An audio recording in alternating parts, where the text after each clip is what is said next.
আসসালামু আলাইকুম ওয়া রাহমাতুল্লাহ। সম্মানিত শ্রোতা, আজকে আমাদের এই মহামাতানো টক শো পর্বে আমাদের মেহমান হিসেবে আসছেন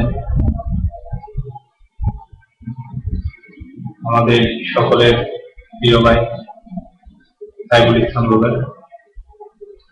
তো আজকে আমরা আমাদের এই প্রোগ্রামে সাইফুল ভাইয়ের কিছু অভিব্যক্তি আমরা জানবো, অনুভূতির কথা উনি আমাদেরকে বলবেন, ওনার অনুভূতির কথা, ওনার আনন্দের কথা আমাদের সাথে শেয়ার করবেন। সাইফুল ভাই, আপনার যখন 2010 যখন আপনি ঢাকা ইউনিভার্সিটিতে নিতে গেছিলেন, সর্বপ্রথম আপনি যখন ঢাকা ইউনিভার্সিটিতে পরীক্ষা দেওয়ার জন্য যখন মনোনিবেশ করছিলেন, তখন আপনার অনুভূতি কিরকম ছিল? বলতে পারেন। তো আজকে আপনি আমাদেরকে আপনার ঢাকা ইউনিভার্সিটির এক্সামের মানে কি প্রথম যেটা আপনি ফিল করছিলেন, থ্যাংক ইউ।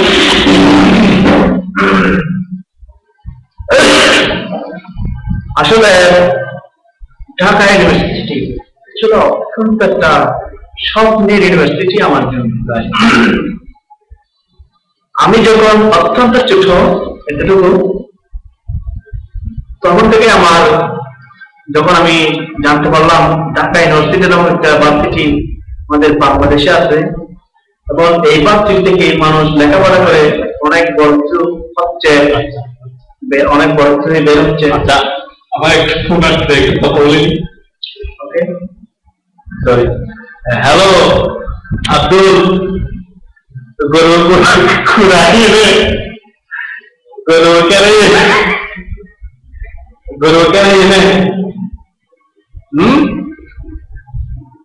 ওই লাগলো গরুর 3 বেলা হ্যাঁ, তোমাকে বলি না আমি গরু 3 বেলা নাস্তা দেওয়ার জন্য। আজকে রাখি এখন। তো বলছিলাম আমার খুব বড় একটা স্বপ্নের ইউনিভার্সিটি ঢাকা ইউনিভার্সিটি।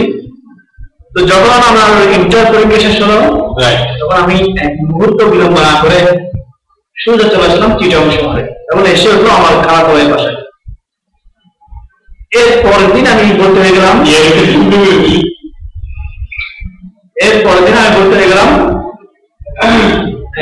চট্টগ্রামের বিখ্যাত coaching centre focus university admission. ওখানে আমি বেশ আগ্রহ নিয়ে খুব মনোযোগ সহকারে অত্যন্ত জোরে লেখাপড়া করে কি বলতে আমি খুব সিরিয়াসলি ভাবে লেখাপড়া করি। সিরিয়াসলি ভাবে লেখাপড়া করে আমি অনেক দূরে গেছিলাম। অনেক দূর গেছি। আমাদের কোয়েকশনটা পছন্দ ছিল। আপনার অনুভূতির কথা আপনি এটাই বলে আপনি অনুভূতিটা বলছি, কিন্তু প্রাসঙ্গিকটা তো বলতে হবে। হ্যাঁ, আমাদের কাছে সময় কম। ওকে, বলতেছি, ওয়েট করেন। তো আমি মোটামুটি প্রিপারেশন নিয়ে ঢাকা ইউনিভার্সিটি গেছিলাম। প্রথম আমরা ট্রেনিং করে, আমরা 2 বন্ধু ট্রেনে চট্টগ্রাম থেকে সুবর্ণা ট্রেনে গেলাম ঢাকায়। যাওয়ার আমি তো সর্বপ্রথম আমার জীবনের চট্টগ্রাম বিভাগ থেকে বের হয়েছি। আচ্ছা, এর আগে কোনদিন চট্টগ্রাম বিভাগ থেকে বের হয়নি। তো প্রথম আমি যখন ব্রাহ্মণবাড়িয়ার পরে যখন আমি ঢাকা বিভাগে আমি প্রবেশ করলাম, মনটা খুবই ঘুরে ঝুরঝুরে কি আনন্দ সেগুলো। অনুভূতির কথা শেয়ার করতে চাই না, আমাদের মনে এখন ফুরফুরে হয়ে। হ্যাঁ, তো আমি থেকে চট্টগ্রাম ঢাকা শহরে গিয়ে কমলাপুরে স্টেশন যখন নামলাম, ওই সিনেমা আমরা যখন সিনেমা দেখতাম তখন কমলাপুর রেল স্টেশনটা অনেক সময় মারামারির সময় অনেক সিন দেখতাম। তখন মনে পড়তো যে এই কমলাপুর এই রেল স্টেশনটা আমরা দেখতাম আগে। এখানে কমলাপুরে এই কমলাপুর রেল স্টেশন এখন আমি দাঁড়িয়ে আছি। ভালো লাগলো। ওখানে গিয়ে আমরা আসলে নামাজ পড়লাম একটা পাশের মসজিদে। এটা কি নামাজটা কি আপনার নাকি কোনো মসজিদে গেলে? বলছি ভাই, মসজিদে বলছি না। ঢাকা তো চিনি না, ঢাকা তো কোনোদিন যাই নাই। আচ্ছা, ওখান একজন পরিচিত বন্ধুর কাছে ফোন করলাম, বললাম যে ভাইয়া একটু আসেন, আমাদেরকে একটু রিসিভ করেন, দেন আমাদেরকে একটা হোটেল ঠিক করবেন। আচ্ছা, তখন ওই ভাই আসলে ওই ভাইয়ের সাথে রিক্সা নিয়ে শাপলা চত্বর থেকে গেলাম ঢাকা তুপখানা রোডে। তুপখানা রোড। আর যাওয়ার সময় দেখলাম কত বড় লম্বা লম্বা বিল্ডিং, হ্যাঁ নিচতলা। আসলে এগুলো বিল্ডিং নাকি বিল্ডিং? আচ্ছা হ্যাঁ, ডিজিটাল সব রাইট।